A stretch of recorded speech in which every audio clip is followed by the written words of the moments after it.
Hello, everyone. I wanted to briefly talk to you about Isaiah and Jeremiah and the tumultuous events leading up to the fall of Jerusalem in the 6th century. And for this lecture, I want to talk briefly about this historical period. Israel, the northern kingdom, was destroyed by Assyria at the end of the um, 8th century in 722. Assyria had become quite prominent and very powerful at that time, and it destroyed the northern kingdom as depicted in 2 Kings 17. And we believe that certain prophetic circles fled south and brought with them a draft of the book of Deuteronomy. It was around this period that King Hezekiah was king. He was either king before the fall of Israel in 722, he became king in 727, or shortly after it. But his reign is one of reform, and Isaiah is the prophet during Hezekiah's reign.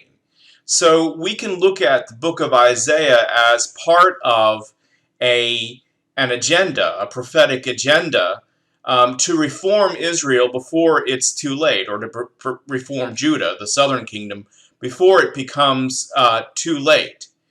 And Hezekiah is judged very positively by the Deuteronomists. In fact, if we look at the Deuteronomistic history, they give Hezekiah their top rating. They really think that he did a great job of reforming based upon Deuteronomistic principles. Unfortunately, it, uh, Hezekiah's reform does not last. And in fact, during Isaiah's reign, as you'll have read in the textbook, um, the Assyrians assert so much dominance that they are able to surround Jerusalem and besiege Jerusalem. So it's really a very dangerous time for Israel. A little later, right, about, say, 50 years, 60 years later, Josiah ascends to the kingdom, and he uh, finds or rediscovers the book of Deuteronomy in his temple. And we find in 2 Kings 22 and 23 also a great deal of religious reform and extensive building and fortification in the mid to late 7th century. So Josiah's reform is also an important note. It's also important to see that Jeremiah, as a prophet, played an important role in calling Israel back to sole focus on Yahweh during Josiah's reign. Unfortunately, Josiah dies in a battle with the Egyptians, and the kings who follow him quickly subsume to this new emerging power, Babylon, that emerges in the early part of the 6th century. Actually, they conquer Jerusalem in 596 and take Jehoiakim, who is the king there, into exile. There is a king for a little while, for about 10 years, a client king that the Babylonians placed there until 586, when the Babylonians come in and destroy Jerusalem entirely. Um, and they blind that client king. They kill his sons before him, so that really there are no sons remaining for the Davidic king. However, Jehoiakim, who ended up in Babylon, is released at one point from prison and allowed to eat at the table of the king in Babylon.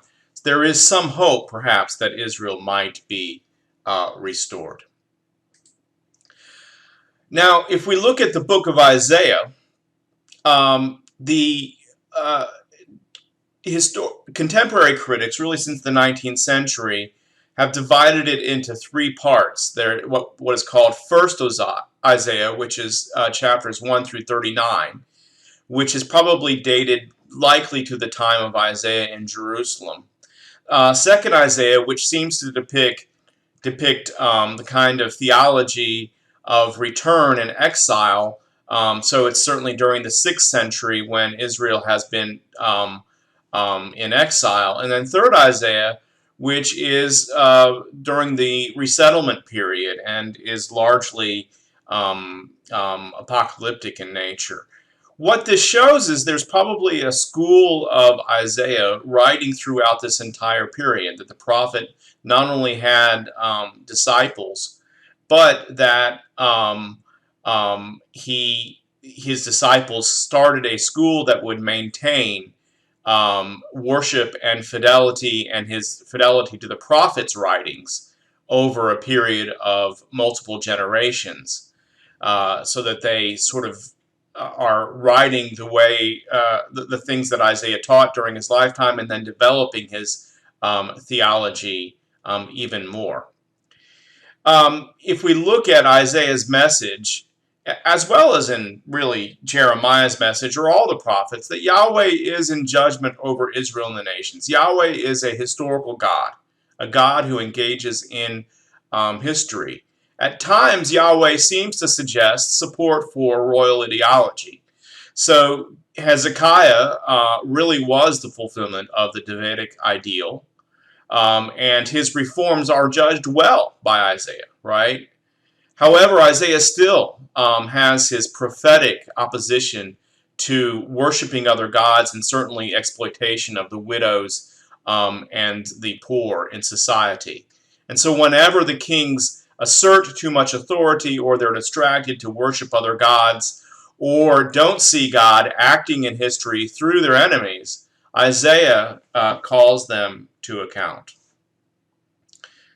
The book of Jeremiah is a complicated book with multiple collections of oracles. The first part of the book, the first 25 chapters, are largely oracles against Judah and Jerusalem. And then you have narrative portions in the middle part, interspersed with other, oracles and things, in 26 through 45. And these are stories about what the prophet did and how he engaged Josiah and the kings who followed him. And then the book concludes with oracles against the other nations.